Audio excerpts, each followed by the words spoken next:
Halo adik-adik, kalian tahu nggak sih apa itu tata surya?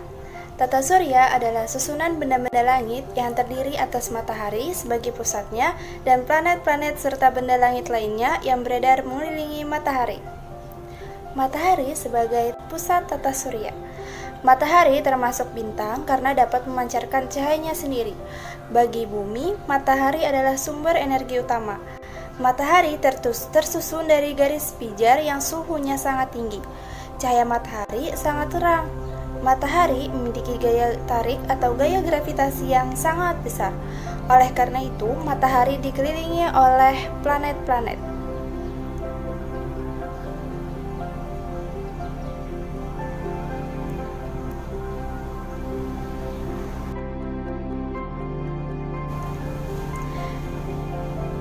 Nah, suhu matahari mencapai 5.800 derajat Celcius. Wah, panas sekali ya. Oleh karena itu, kita tidak dapat menatap matahari secara langsung. Diameter matahari 109 kali lebih besar daripada bumi. Dan tahukah kalian jarak bumi ke matahari? Jadi, jarak bumi ke matahari yaitu sekitar 150 juta kilometer. Diibaratkan kalau kita mengendarai mobil dengan kecepatan 100 km per jam, maka akan sampai sekitar 170 tahun. Wah, jauh sekali ya. Nah, selanjutnya yaitu ada planet. Planet adalah benda langit dalam tata surya yang beredar mengelilingi matahari pada lintasannya yaitu orbit. Planet tidak menghasilkan cahaya sendiri, tetapi dapat memantulkan cahaya matahari.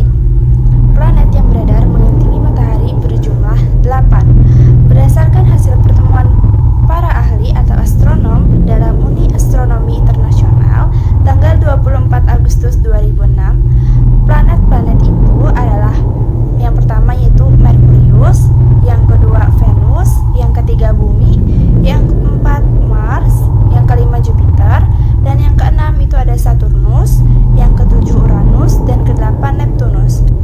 Nah, yang terakhir adik-adik semua yaitu ada Pluto. Pluto yang tadinya termasuk dalam planet, sekarang dinamakan planet kerdil yang masuk ke dalam satelit. Jadi, Pluto merupakan satelit.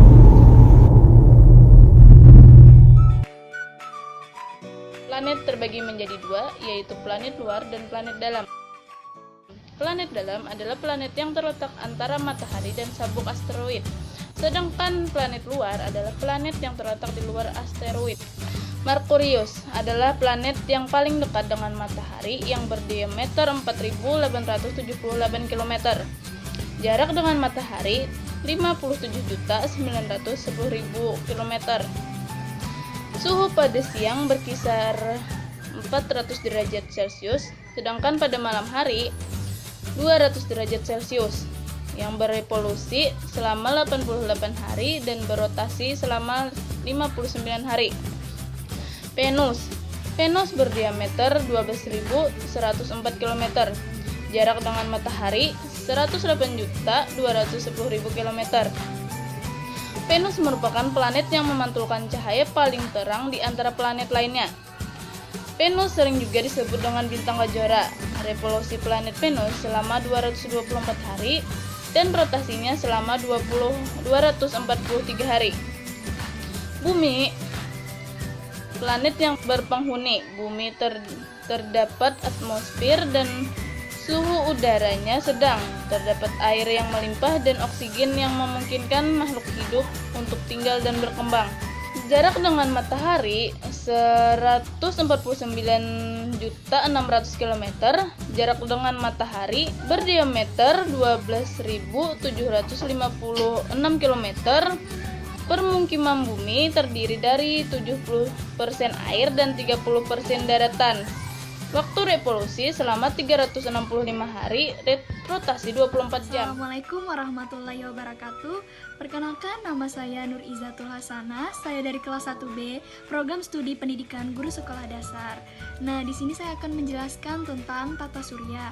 Yang sudah tadi dijelaskan oleh saudari Mahliani, saya akan melanjutkan, yaitu yang D, planet Mars. Nah, planet Mars ini berdiameter 6.794 km, sedangkan jarak ke matahari sekitar 227.940.000 km. Planet Mars ini dikenal dengan planet merah, karena permukaannya ditutupi dengan lapisan merah dan lapisan oksidasi besi, sehingga langit di sekitarnya berwarna merah. Waktu revolusinya 687 hari dan rotasinya 24 jam 36 menit. Planet Mars memiliki 2 satelit, yaitu Phobos dan Deimos. Nah, selanjutnya planet Jupiter. Nah, Jupiter ini merupakan planet yang terbesar dengan diameter 142.800 km, sedangkan jaraknya dengan matahari cukup sangat jauh, yaitu 778.300.000 km. Waktu revolusinya 11,8 tahun dan waktu rotasinya 9 jam 48 menit. Jupiter ini memiliki 16 satelit. Nah, di antara 4 yang terbesar yaitu bernama Io, Callisto, dan Ganymede. Nah, itu ya yang wajib kita ketahui, ada 4 yang paling terbesar. Nah, selanjutnya yang F ada Saturnus. Nah, Saturnus ini diameternya 120.000 km. Jaraknya dengan matahari sangat jauh, yaitu 1.427.320.000 km. Dan waktu rotasinya 29,4 tahun dan waktu rotasinya 10 jam 12 menit. Nah, Saturnus ini adalah planet yang paling indah karena memiliki cincin. Nah, cincin tersebut terbentuk dari kumpulan batu dan es yang sangat banyak berputar sangat cepat. Planet Saturnus ini memiliki 18 satelit. Nah, satelit yang terbesar diantaranya bernama Titan dan yang paling terkecil bernama Phoebe. Perlu kalian ingat ya. Nah, selanjutnya ada planet Uranus. Planet Uranus ini berdiameter 52.000 km. Jarak dari matahari 2.836.840.000 km. Wow, sangat jauh ya. Nah, waktu rotasinya 11 jam 24 menit dan waktu revolusinya 84 tahun. Planet ini memiliki 25 satelit. Nah, selanjutnya yang terakhir. Nah, yang terakhir ini ada planet Neptunus. Nah, planet Neptunus ini berdiameter 48.400 km, sedangkan jaraknya dengan matahari sangat jauh, yaitu 4.478.409 km. Nah, planet ini merupakan kembaran dari Uranus. Waktu revolusinya 164,8 tahun, sangat cukup lama.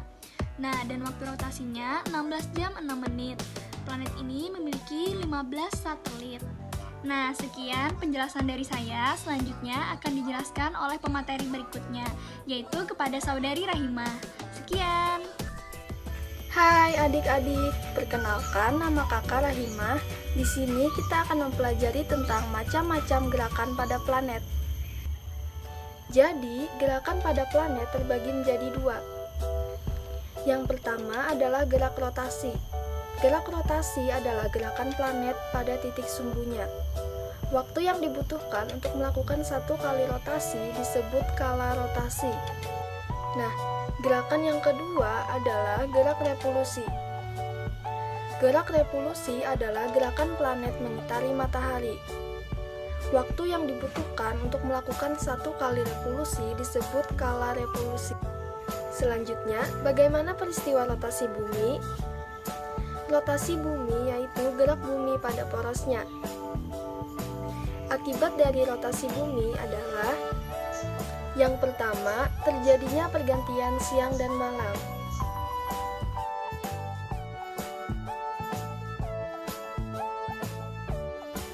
Yang kedua, terjadinya gerakan semu matahari. Yang ketiga, terjadinya perbedaan waktu.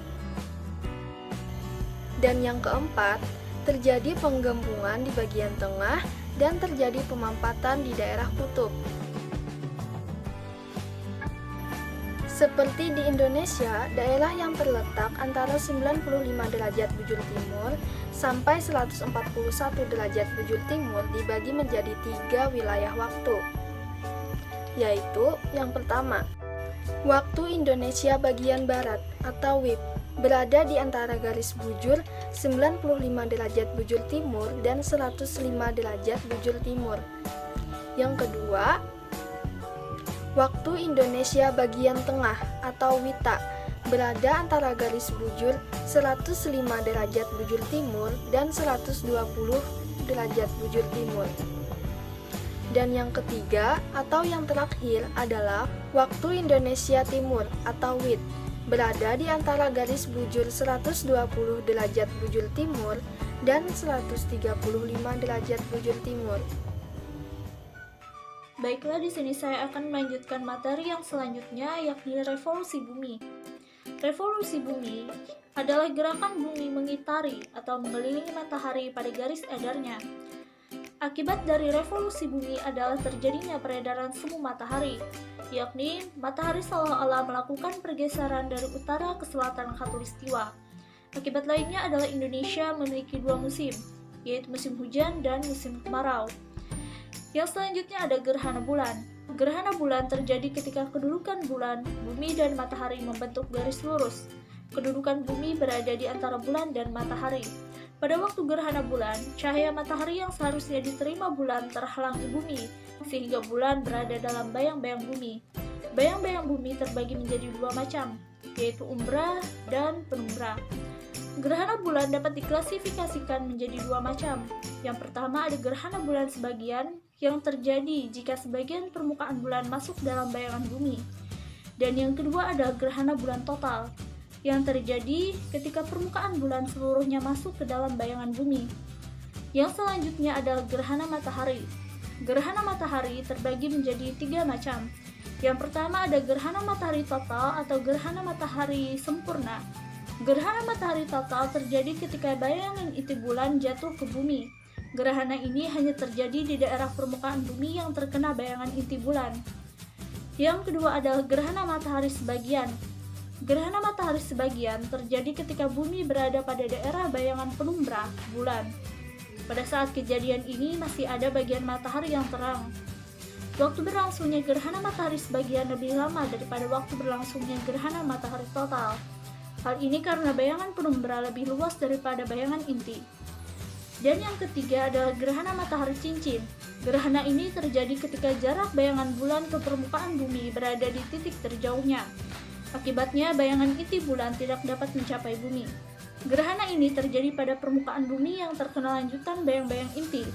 Saat itu matahari bercahaya berbentuk seperti cincin, sedangkan di bagian tengahnya kelihatan kabur.